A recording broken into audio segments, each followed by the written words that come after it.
Hello and welcome to the new series of Drishti IAS. I am Pooja Dwivedi, and in this segment today, we are going to discuss about women in the Indian Armed Forces. This topic is important from the perspective of prelims and also from the perspective of GS mains paper. So let's begin with the topics of discussion. These are the topics that we are going to discuss step by step, starting with the news.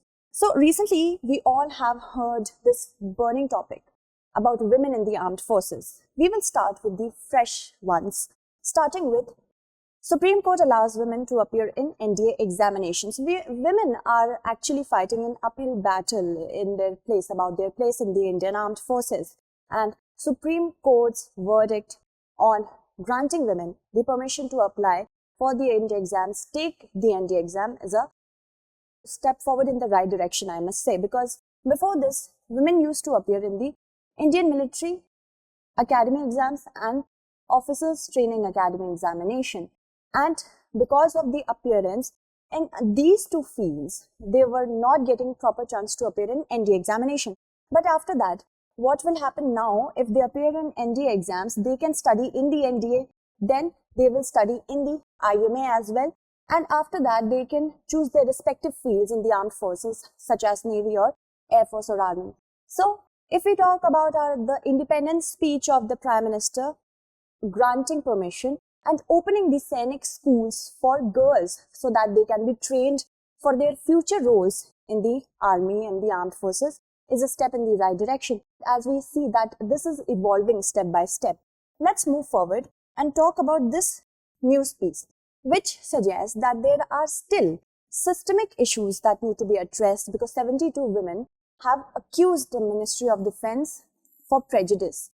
As we have also discussed in our earlier news with respect to the granting of permanent commission by the Supreme Court to women in the armed forces, that has also been now the news. 70% of women were considered for permanent commission in the army. So many women out of approximately 700 women, approximately 400 women were selected to serve at the commanding roles. We will discuss everything about it. So, starting with the background, the biggest step forward was taken in the year 1992 when the Indian Army, Navy and Air Force started inducting women through Short Service Commission. Short Service Commission is a limited time career in the armed forces. And in 2015, there was a watermark step took by the Indian Air Force when they decided to induct women into the fighting stream. In 2020, permanent commission was granted. Permanent commission means if any woman or man is suited for the proper role for which the eligibility is of course there for the women or the men, they can serve till they get retired. Okay. And in early 2021, the Indian Navy deployed 4 women officers on warship after a gap of 25 years. So we should know that aircraft carrier INS Vikramaditya and fleet tanker INS Shakti were the two main, I'm going to write it here, INS Vikramaditya and INS Shakti. These were carriers of the Women Air Force. So, in May 2021, the Army inducted the first batch of women into the Corps of Military Police, which was the first time that women joined the military in the non-officer cadre. So you can see step by step, bit by bit, from the beginning, since the year 1992, women are getting their place in the armed forces, although in non-combat position. Let's talk about the significance. First, we must understand that gender is not a hindrance. When a person is suitable for certain jobs, irrespective of their gender, and they have the technical capabilities to become a part of that job, why should gender be a hindrance? Also, military readiness. If any person, suppose if a woman is technically trained, and now we know that most of the pan globe, most of the weapons are AI related and technical related. They have mostly such capabilities that need technical assistance, more intelligence when it comes to technicalities. So why not?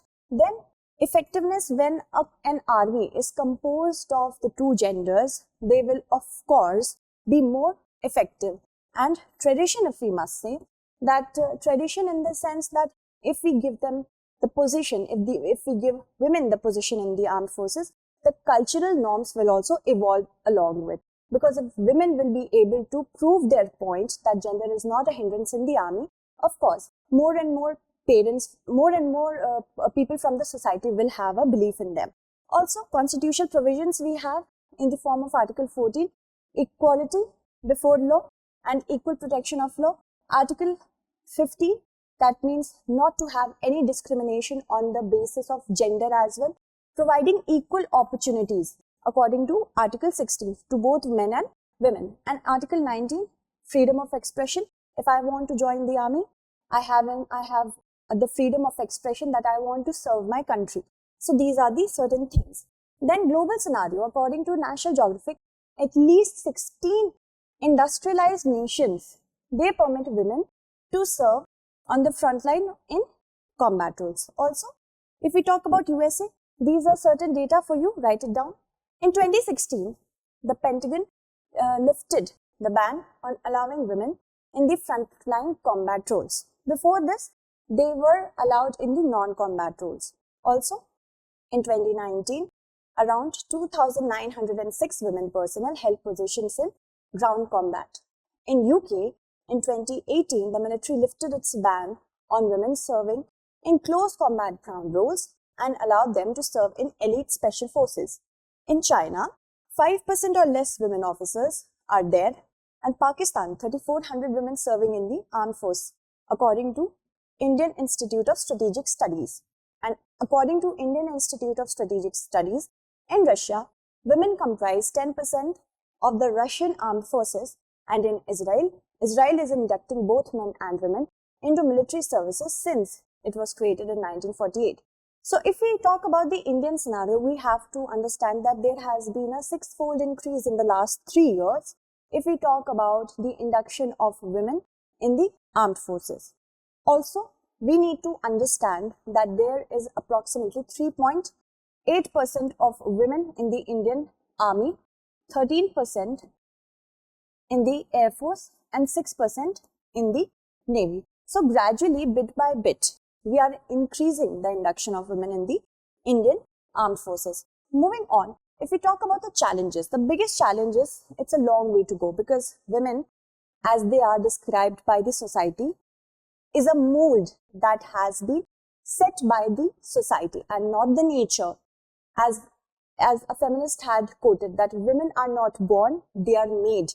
That means even if you understand if you observe from your own family, if you belong to a progressive family, then that's well and good. But generally the families tell you time and again that you are a woman, you should behave in this manner, you should behave in that manner. Also for boys also, you are a boy, you must not cry, you must not do this which is very feminine. So the society makes a gender it differentiates on the grounds of gender on the basis of what society has made, not the nature.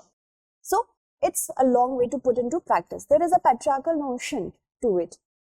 If we talk about the additional solicitor generals, think that what did the additional solicitor general say when they appeared in the Supreme Court, that it was a policy decision to not induct women into the armed forces, which was of course policy if it bases any decision on the gender. Of course, it's discriminatory in nature, and it is not only an offense to the women, but also to the Indian Army. Indian Army should of course put the capabilities on a higher pedestal if we compare to the gender. Okay. Also, sex stereotypes, of course. Sex stereotype is so deeply and chronically enrooted and enmeshed into our society that it is very hard for any judgment to just make it disappear and vanish in moments.